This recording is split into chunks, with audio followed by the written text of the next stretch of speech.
Thank you for your interest in our article called Addressing Student Diversity and Equity, found in the April-May issue of The Science Teacher. I'm Rita Janicek, one of the authors, along with Emily Miller and Oki Lee. We are writers of the Next Generation Science Standards and members of the NGSS Equity and Diversity Team subgroup, consisting of 7 classroom teachers and a university professor. The NGSS addressed diversity and equity from inception of writing the standards, and this article describes how.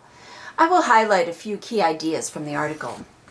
While student demographics continue to change nationwide, science achievement gaps persist, so it's important to note that teaching science for all increasingly means addressing diverse student populations. The NGSS redefines what counts as science learning with 4 aspects relevant to diversity and equity issues. First, the NGSS present performance expectations that weave together 3 dimensions of science and engineering practices, cross-cutting concepts, and disciplinary core ideas. In designing lessons to meet the NGSS when phenomena and problems are placed in a home and community context, diverse students build on their everyday experience and language to make connections among school science and home and community.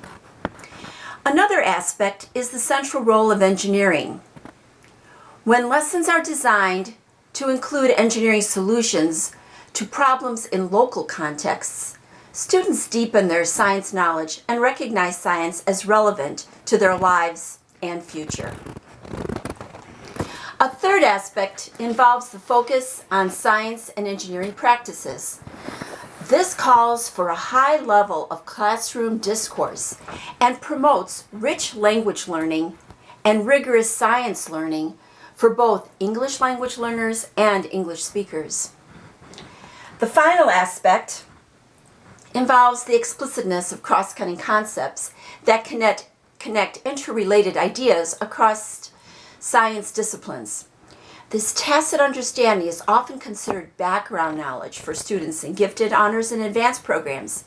But in the NGSS, explicit teaching of cross-cutting concepts has the potential to enable historically underserved students to make connections among science ideas. Additionally, the Diversity and Equity team wrote 7 case studies of in classroom settings that illustrate both examples for implementation of the NGSS with diverse student groups and examples of effective classroom strategies. Thank you again for your interest in our article. We'd like to encourage all teachers to make diversity and equity issues central to the process of science learning.